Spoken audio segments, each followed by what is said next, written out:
안녕하세요. 까치살모입니다. 여러분들은 선거 잘하셨나요?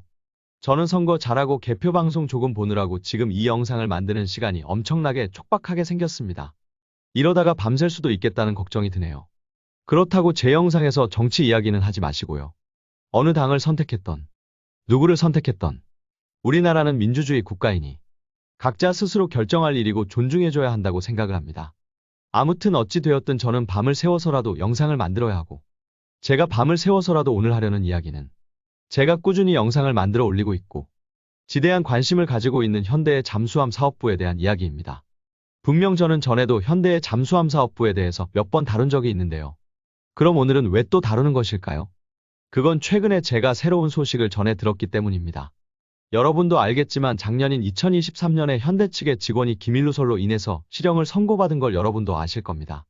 그로 인해서 현대는 3년 동안 정부사업 수주에서 1.8점을 감점을 받는다는 것도 제가 이야기했죠. 그런데 원래는 이게 끝이 아닙니다. 한 가지 문제가 더 있었습니다. 그건 바로 기밀유지서약 위반에 관한 건데요. 아무튼 현대가 3년 동안 1.8점을 감점을 받는다고 해도 어찌되었든 정부 사업에 입찰을 할 수는 있습니다. 그런데 현대는 정부 사업에 참여하기 위해서 기밀유지서약을 했고, 이 기밀유지서약은 현대중공업의 간부들이 했는데요. 만일 이 기밀누설 사건에 현대중공업의 간부들이 개입했다면 현대중공업의 간부들은 기밀유지서약을 위반한 게 되는 겁니다. 그러면 이 경우는 5년 동안 아예 입찰 자격을 상실하게 됩니다. 상당히 중요한 문제죠. 그런데 저는 왜 이 이야기를 하지 않았을까요? 솔직히 말해서 결과가 어떻게 나올지 뻔했기 때문이고, 그리고 이미 다른 유튜버가 다루기도 했기 때문입니다. 아마 다른 유튜버를 통해서 이 이야기를 들어보신 분들이 있을 겁니다. 그럼 결과가 뻔하다는 건 또 뭘까요? 그건 이 문제에 대해서 방사청은 선택의 여지가 없었기 때문입니다. 만일 방사청이 기밀누설에 현대중공업의 간부들이 개입했다고 판단을 하고 현대중공업을 5년 동안 입찰 자격을 정지시킨다면 어떻게 될까요? 그럼 아마 현대중공업은 방산 분야에서 손을 뗄 겁니다. 이리 되면 우리나라의 함성건조는 하나오션 혼자서 하게 될 것이고 하나오션이 독점을 하게 될 겁니다. 그렇기에 방사청은 한 업체가 독점을 하면 어떻게 될지 너무 뻔했기 때문에 이 문제에 대해서 선택의 여지가 없다고 저는 생각을 한 겁니다. 그리고 실제로 제 생각대로 되었고요. 저는 최근에 알았지만 지난 2024년 2월 27일에 방사청은 현대중공업의 대표나 임원이 기밀누설에 개입해서 청렴서약을 위반했다는 객관적인 증거가 없다고 결과를 냈습니다. 한마디로 말해서 현대 측에 면죄부를 준 겁니다. 그러나 솔직히 말해서 이건 누가 봐도 손바닥으로 하늘을 가리는 것일 뿐입니다.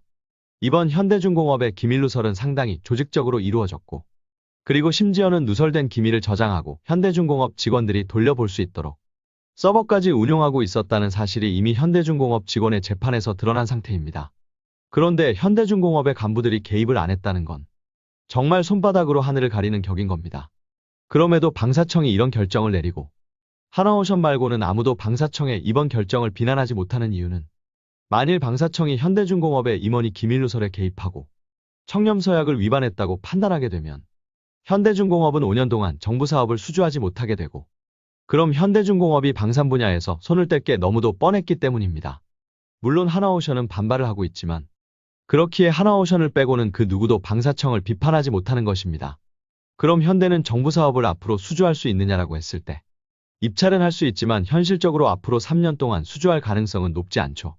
보통 이런 수주전은 점수 차이가 소수점 단위로 차이가 나는데 1.8점의 감점을 받고 현대가 수주한다는 건 현실적으로 불가능합니다. 특히 앞으로 있을 KDDX의 상세 설계를 현대가 딴다면 아마 정치적으로도 문제가 될 것입니다. 그럼 현대는 3년 동안 아무것도 못하고 함선 수주를 포기해야 하는 것이냐라고 했을 때 그건 아닌 것 같습니다. 현재 장보고3 배치2 3번함까지 하나오션이 수주를 했고 하나오션에서 건조를 시작했습니다. 그래서 앞으로 신규 잠수함 사업은 2030년까지는 없을 겁니다. 그 대신 그동안의 잠수함과 관련한 가장 큰 사업은 역시 손원 1급 개량 사업입니다. 현대는 바로 이 손원 1급 개량 사업을 수주하기 위한 준비에 들어갔다고 합니다. 그러면서 한편으로는 수출형 잠수함 개발 사업을 시작했다고 합니다. 솔직히 현대의 수출형 잠수함 개발 이야기는 오래전부터 있었지만 아직까지는 구체적인 이야기가 없었는데요. 조금씩 그 모습이 구체화하고 있습니다. 재미있는 게 하나오션은 하나오션뿐만 아니라 하나시스템 등 종합방산업체가 되어서 하나 혼자서 잠수함을 개발하는 게 가능해진 상태입니다. 그러나 현대는 그게 불가능하죠. 그래서 현재 현대는 하나를 뺀 주요 업체들의 연합체를 만들고 있습니다. 우선 영국의 밥콕사와 수출형 잠수함 공동 개발을 추진하기로 했다고 합니다. 그리고 또 LIG넥스원과 협력하기로 했다고 해요. 당장 밥콕사는 우리 장보고3 배치2까지 어뢰발사관을 공급했지만 우리나라는 지금 어뢰발사관을 국산화하는 중입니다. 그래서 장보고3 배치2 3번함까지만 밥콕사의 ATP 방식의 어뢰발사관을 사용하고 앞으로 건조할 잠수함의 ATP 방식의 어뢰발사관은 국산으로 사용하게 됩니다. 그래서 영국의 밥콕사는 우리나라에서 퇴출당하게 되었는데요. 그래서 그 반발인지 장보고3 배치2 3번함의 어뢰발사관의 가격을 2배로 올려버리는 횡포를 부리기도 했었죠. 그래서 현대는 밥콕사와 손을 잡기로 한 것입니다. 원래라면 현대가 한화에서 개발하는 ATP 방식의 어뢰발사관을 선택해야 했겠지만 지금 상황이 그럴 상황이 아니지 않습니까? 실제로 방사청에서 하나오션에게 잠수함 수출과 관련해서 현대와 협력할 것을 권고했지만 하나오션은 방사청의 권고를 거부해버린 상태이기 때문에 당연한 결과라고 할 수 있겠죠. 그리고 지금 장보고3의 전투정보 시스템은 한화의 전투정보 시스템을 사용하고 있지만 당연히 현대가 자신들의 수출형 잠수함의 한화의 전투정보 시스템을 선택할 리가 없고요. 그런데 재미있는 점은 과거 한 가지 사실을 제가 잘못 알고 있었다는 점을 이번에 알게 되었는데요. 과거 LIG에서 전투정보 시스템을 개발하고 있었고 저는 그 전투정보 시스템이 특수전 잠수함에 들어간다고 알고 있었습니다. 그런데 제가 전에 이야기한 것처럼 특수전 잠수함에는 외국산 전투정보 시스템이 들어갔는데요. 정작 LIG의 전투정보 시스템은 장보고원의 개량에 사용되었다고 합니다. 그래서 이미 LIG는 잠수함용 전투정보 시스템을 개발하고 외국산 시스템과 통합하는 과정도 거쳤다는 것입니다. 그렇기에 현대가 수출형 잠수함의 전투정보 시스템으로 LIG의 전투정보 시스템을 선택한 건 너무 당연한 겁니다. 특히 이번 손원 1급 개량에 있어서 한화보다 현대가 유리한 점이 바로 이 부분이기도 합니다. 한화는 장보고3에 자신들의 전투정보 시스템을 탑재했지만 장보고3 대부분의 장비는 국산입니다. 그래서 결론은 한화는 외국산 장비와의 통합 능력을 입증하지 못한 겁니다.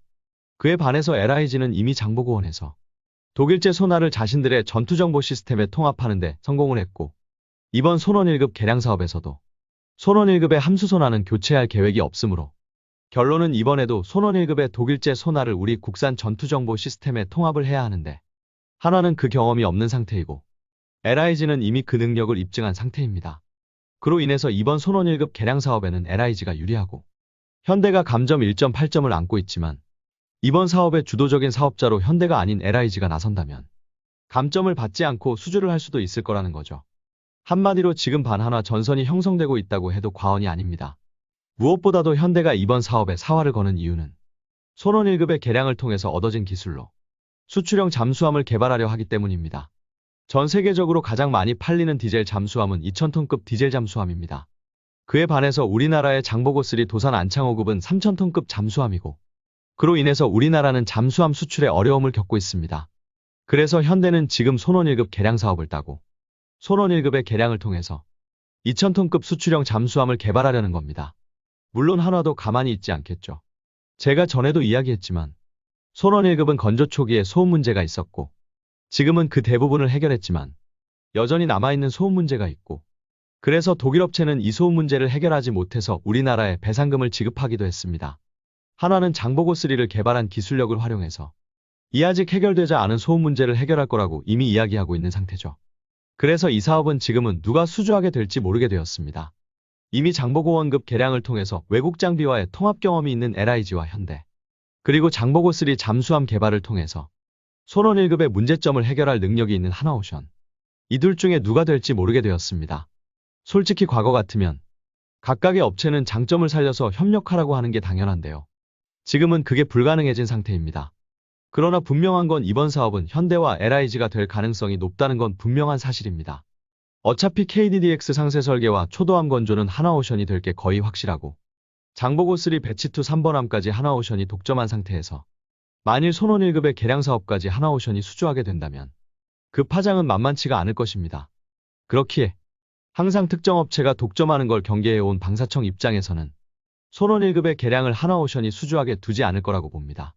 그렇기에 이번 사업은 현대와 LIG가 수주할 가능성이 높습니다. 그리고 이미 하나오션은 해외 진출에 현대와 협력하라는 방사청의 권고를 무시했기 때문에 이 점에서도 상당한 감점 요인이 될 것이고요. 특히 현대가 이 사업에 사활을 걸고 있기 때문에 이 사업은 현대와 LIG가 될 가능성이 높습니다. 물론 국가기밀을 누설한 업체를 퇴출하자는 분들도 있겠지만 분명한 건 특정한 업체가 독점을 하는 건 상당히 위험한 일이기에 저도 이번 사업은 현대와 LIG가 수주해야 한다고 봅니다. 그리고 그 기술을 활용해서 현대가 2000톤급 수출형 잠수함을 개발한다면 우리나라의 잠수함 수출에 있어서도 상당히 좋은 현상이라고 보고요. 여러분은 이 문제를 어떻게 생각을 하시나요? 이상 영상 봐주셔서 감사합니다.